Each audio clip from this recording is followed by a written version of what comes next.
उसमें भी शर्म आ रही है। ये तो उनसे भी गए बीते हैं।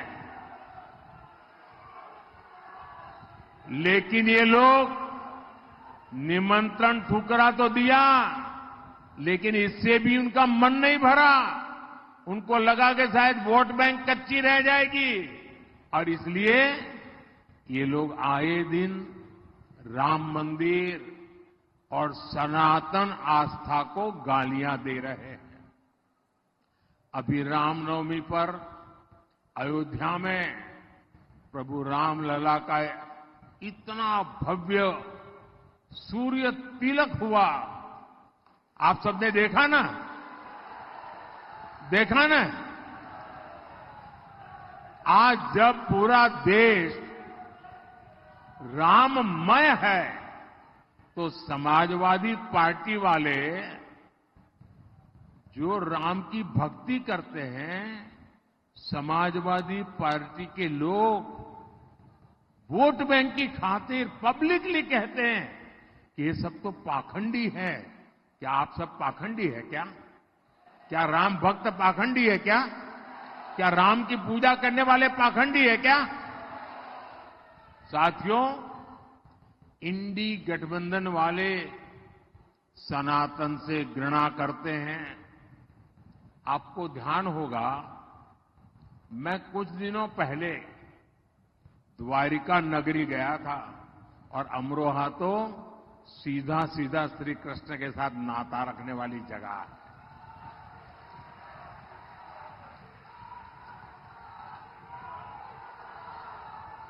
अब भगवान श्री कृष्ण यहां से निकल करके गुजरात गए थे, और मजा देखिए, मैं गुजरात में पैदा हुआ और उत्तर प्रदेश के चरणों में आके बैठ गया। काशी ने मुझे सांसद बना दिया।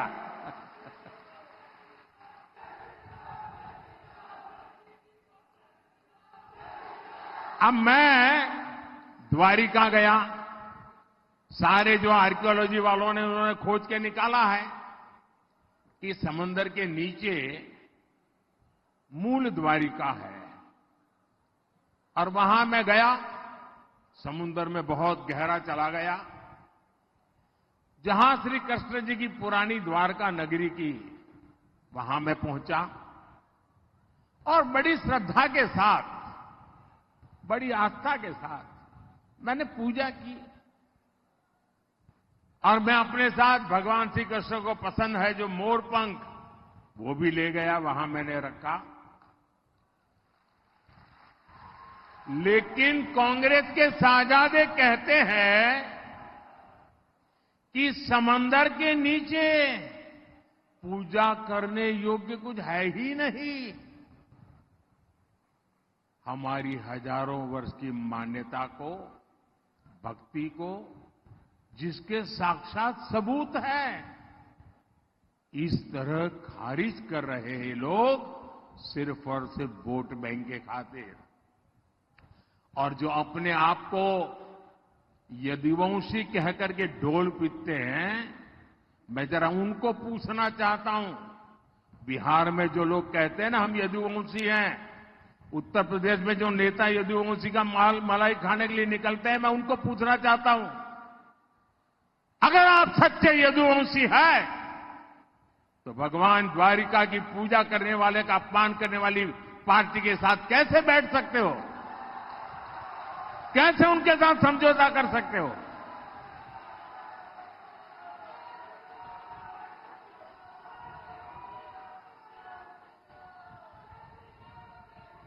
साथियों, आप याद करिए, तुष्टीकरण के इसी खेल ने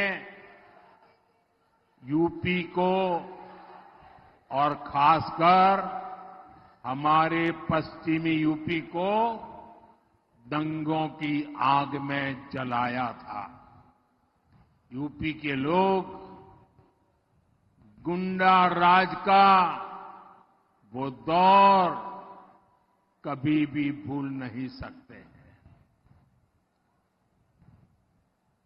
आए दिन यूपी में दंगे होते थे, लोगों को अपना घर छोड़कर जाना पड़ता था। पश्चिमी यूपी के कितने मोहल्लों में सामूहिक तौर पर मकान बिकाऊ है, उसके पोस्टर लगाने पड़ते थे। हमारी बहन बेटियां तक सुरक्षित नहीं थी। ये हमारे योगी जी ने आपकी सुरक्षा के लिए यूपी को ऐसे अपराधियों से मुक्ति दिलाई है। हमें दोबारा किसी भी कीमत पर उन ताकतों को मजबूत नहीं होने देना है। साथियों, 26 अप्रैल को चुनाव में एक बड़ा अवसर आने वाला है। आपको मेरे साथी भाई कंवर सिंह तंवर को रिकॉर्ड मतों से जिताकर संसद में मेरी मदद करने के लिए भेजना है।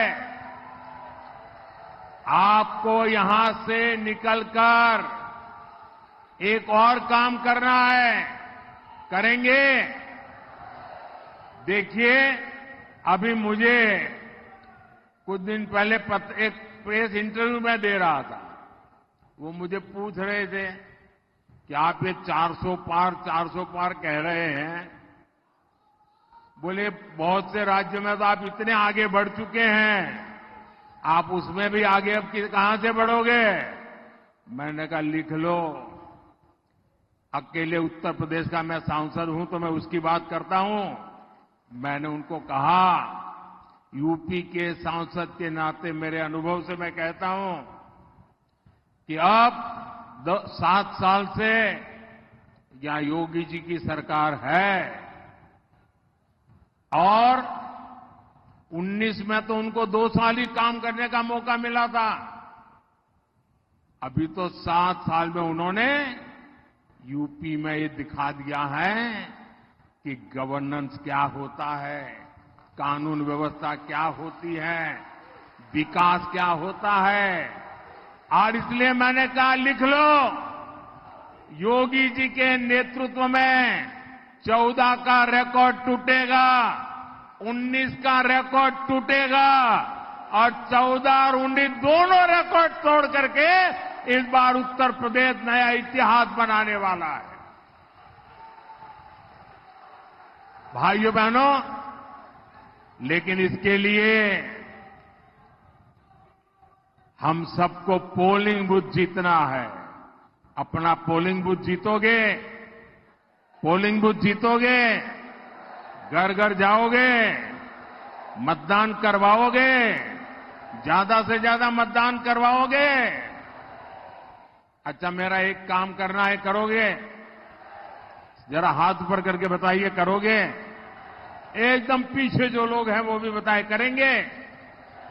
देखिए, घर घर जाना और लोगों को कहना कि अपने मोदी जी अमरोहा आए थे और मोदी जी ने आप सबको प्रणाम कहा है। मेरा प्रणाम पहुंचा देंगे? मेरा प्रणाम पहुंचा देंगे? मेरे साथ बोलिए, भारत माता की, भारत माता की, भारत माता की। बहुत बहुत धन्यवाद।